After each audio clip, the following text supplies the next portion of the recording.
They had bombed the Ploiești oil fields in Romania, and going towards there they were hit by some flak, German flak, but not enough to destroy anything.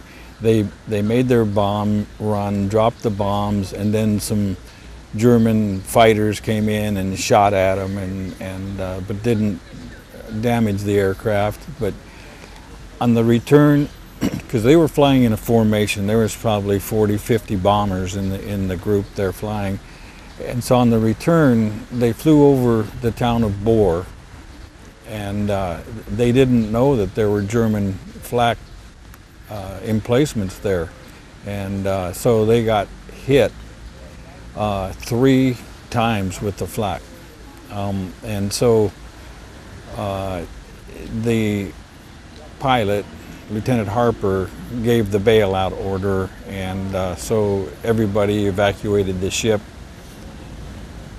in an unorganized fashion, but they got out safely. The co-pilot bailed out first, and he was captured by the Germans because he had a broken ankle, and he was thenceforth taken to a German POW camp. 2 other of the crew members were collected by a different Chetnik group, and so they were separated from the remainder of the crew, so that left 7 of them together, 2 elsewhere and 1 captured. When was the first time that your father ever started talking about World War II and everything he had experienced in Serbia? I would think it was probably when I was probably in my teenage years, you know, when we could appreciate what he had to talk about. And once again, he didn't talk much about it because I know they were sworn to secrecy about the Haljard operation, but he did speak of his bailout situation. He spoke of seeing the airplane crash, and he spoke of the fact that he was not a regular member of that crew of the Big Noise from Kentucky. That's the name of the aircraft. He was a substitute and was assigned to a crew. He didn't know anybody, and so that probably made him feel a little uncomfortable too. He was shot down on the 5th of May, 1944, and he bailed out and was received by the Chetniks, and then he was moved from point to point, house to house, and he was in Serbia for 99 days. And so being here that long gave him seniority to be one of the first to leave on the Haljard operation. And so after they removed the injured and sick airmen, then he was on the 4th plane out. What happened in the airplane exactly? Which you told me earlier, the anecdote about a lack of communication on the craft. Yeah, one of the flak shells had hit the electronics in the plane, the communication channel from front to back. And so Lieutenant Harper gave the bailout order. Well, there was 3 men in the back, 2 side gunners and my dad, who was a tail gunner. They didn't get the bailout order. And so consequently, the Lieutenant Harper, he was thinking he was the last to leave the ship, which captains of a ship do. He bailed out reluctantly because he had an affinity for his aircraft. He liked the big noise because of the way it handled. And anyway, so my dad's in the back looking out 180 degrees, and he's seeing people leaving the aircraft, and he's starting to count. And then he says, there's nobody flying this aircraft. So then he took his flak jacket off, put his parachute on, went to go to the bomb bay doors, and there's the 2 side gunners there. And they said, it's time to leave. So one side gunner bailed out, but the other one, he kind of froze and locked up and didn't want to leave. So my dad says, either you jump or not, I'm getting out of here. And he pushes him aside and he goes out. Him being the 9th member of the crew to leave. And so finally, as he's drifting down in his parachute, he sees the final crew member leave the aircraft safely, and then he watched the airplane go in a circular spiral fashion, and then it hit into a vineyard, but not straight down, on a kind of a side angle, and he said it tumbled on the bottom side up. So was that the first time he experienced a plane crash or not? Yes, he had been on his 5th mission. It was his 5th mission with a different crew, and the statistics say from the Air Force that most people completed 5 missions, and that was it, you know. So, but there are always exceptions to that, of course. Did he ever share with you what he felt in those moments? Was there a fear, a disorientation? How did he feel in those moments? I can't probably say the words I want to say, but he was scared beyond comprehension. I mean, I try to envision that, and he said that it was because of the training that they received is why he went through the motions and doing it. But I think his fear, most of the fear, was when he finally hit the ground in his parachute and he saw two people in German uniforms, and so he immediately threw up his hands to surrender, but then they said, no, we're friends, and because I'm sure that the Chetniks used German uniforms and rifles and equipment, so once he realized he was in good hands, then his fears were allayed at that point. However, back in Grottaglie, Italy, their information officer told him that you want to be with the partisans and not the Chetniks, which is a political problem because it didn't make any sense. But once he found out that the Chetnik people were actually for the Americans and protecting them and feeding them and helping them in every way, taking the injured to hospitals and so on, so he knew right then that the information was incorrect from what they received back at the air base. However, I know that the partisans did collect American servicemen and Allied servicemen as well. Po dolasku u Ćupriju, Teda Bajfilda dočekao je i toplo pozdravio predsjednik opštine Ninoslav Jerić, koji je gostu poručio da je sećanje na događaje poput operacije Haljard vrlo važno za obnavljanje nekada veoma jakog prijateljstva između američkog i srpskog naroda. Ovom prilikom Bajfild se upoznao sa Slobodankom i Bobanom Terzićem, ćerkom i unukom Desimira Terzića, a zatim i sa unukom Gvozdena Gode Petkovića, Tijanom. Sa puno emocija i gotovo nimalo informacija o slavnim precima, svi oni na ovaj sastanak došli su pre svega da izraze uzajamno poštovanje i zahvalnost. O najvažnijim i najkritičnijim danima Flojdove pilotske karijere kao pripadnika čuvene 449. bombarderske jedinice Leteći konjanici, Ted Bajfild nešto više saznao je iz dnevnika očevog saborca, poručnika Paula Harpera pod nazivom Moj boravak u Srbiji. So this is the first time you are in Serbia? Yes? The first time, yes. How does it feel? The people here are absolutely probably some of the best loving, kind, gracious people of any nation I've ever been involved, including the United States. And so I can understand how the American airmen feel so much gratitude towards the Serbian people. So I hope that answers your question. Yeah. Does Lieutenant Harper say anything about the Serbian mentality and Serbian people in his diary? Now, reading in the diary, he says that he'd made some lifelong friendships that that developed. I mean, when you spend almost over 3 months or in a country and you're with people every day, you have a lot of time to spend and talk about families and all of the things that people talk about. And so there's nothing bad ever mentioned in the diary at all about any Serbian or Chetnik people.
The first thing that got me interested in the Haljard project was accidental.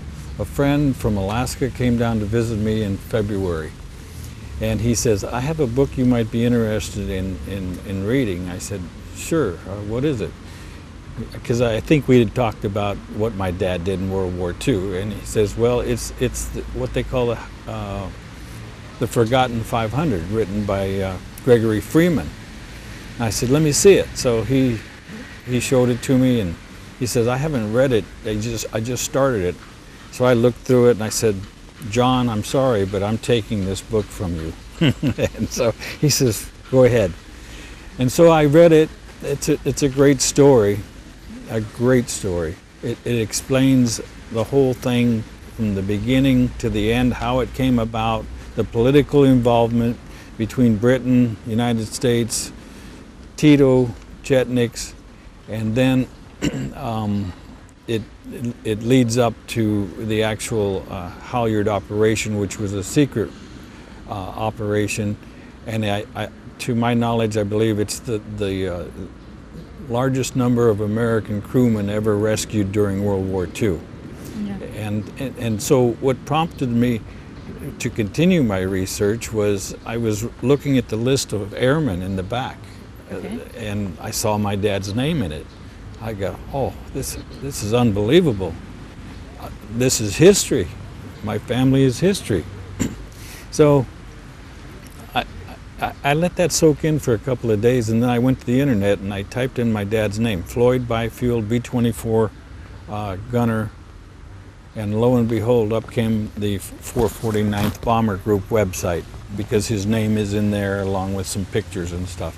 And so Pandora's box open, but not with negativity, but with all positive stuff. And so I'm still on this quest, if you will. It's a calling that I have. You understand what I mean by that? It's something that I feel I have to do. How old are you now? I'm 69 years old. Why do you think it took you 69 years to start searching for information related to your father's military career? Well, let's just say 45 years, okay? First of all, again, as I said, my dad didn't speak much of it. I mean, I think he obviously he felt that it wasn't necessary to talk about it. A lot of veterans from World War II did not speak much of it. I think they felt it was their job, they did a job, and that's it. Or perhaps there was this kind of code among them. Perhaps, maybe. yeah. And like I said, the Air Force told them that they couldn't discuss the Haljard operation until I think the Americans, servicemen that were involved in the Haljard rescue operation, when they found out that Mihailovich was going to be tried by Tito's government, they tried their best. They went to congressmen, governors, senators, and even as far as trying to get the president to do something, but obviously they didn't. And I consider that a great embarrassment to the United States for not taking care of a great hero and a great man like Mihailovich, because after all, if it wasn't for him and the Serbian Chetniks, I wouldn't be here. Can you describe for me this particular tobacco box we saw on the photos? Mm-hmm. Who did your father get it from, and what did you find in it? Okay, you'll have to say the name for me because I don't remember it. There's so many different names. But this particular box was made out of wood. It had little brass hinges on it, and it contained inside of it the size of what a pack of cigarettes would fit. And in the cigarette pack was actually still cigarettes left over from Yugoslavia. And then there were some rolling papers inside of it, and then beneath the papers there were 4 stamps that I'm still trying to figure out the mystery on those, but I think they were definitely related to the Chetnik movement or group or whatever. And you can help me out with the name, please? Desmir Terzic. Yes, yes. It had the date as well written in there, and so I'm sure it was a gift to him to remember, because actually he carried it all the way back to the United States, so it meant something very much to him. I know it did. He never spoke of it, but because we have his artifacts or memorabilia from his time in Serbia and the military, all of these things are rather kind of like new to me. You know, I never saw what was inside of this box until maybe 3 months ago. Where did you find all those souvenirs? Well, my oldest brother, who is no longer with us, he had that box, and it was in his house. And then my next brother down, my younger brother, he came down and visited with me. And my sister-in-law, which was my older brother's wife, said she had this box of memorabilia, and so she gave it to him because he wanted to make a memorial kind of like in his house for our dad. And so I said, yeah, you take it, you got the room, and I'll help you design it, build it, or whatever you want to do. And so so he was somewhat, I don't know, he didn't really want to open the box. I think he would get too emotional. So he finally did, and I'm sure he had some tears come out, you know. So that's how we know. That's how I know about the box. But now it's open and ready to share with everybody. Do you have children? all of you? Yes, I have 2 girls. I had a son, but he's no longer with us. But yeah, I have and 4 grandchildren. Okay. So did you tell them any of this? Oh, absolutely. I mean, I'm adamant about it because it's part of our family legacy. It's part of world history, and it's my responsibility to pass it on to them and carry the history, the love of the Serbian people. All of those things are very important, and it needs to be carried on until it finally dies, which most things usually do. But as long as I'm alive, it's not going to. I'm going to impress on my grandkids that this is your heritage. This is what you need to pass on to your children. The aviation was obviously a pretty important factor back in World Number Two. The kind of factor that actually gave the Allied forces crucial leverage, against Germans. And how does it make you feel when you realize you're actually the son of a war hero? Well, that's very nice of you to say, war hero. And we consider him a war hero too. He was only in country for maybe less than 3 weeks before he was shot down, but it's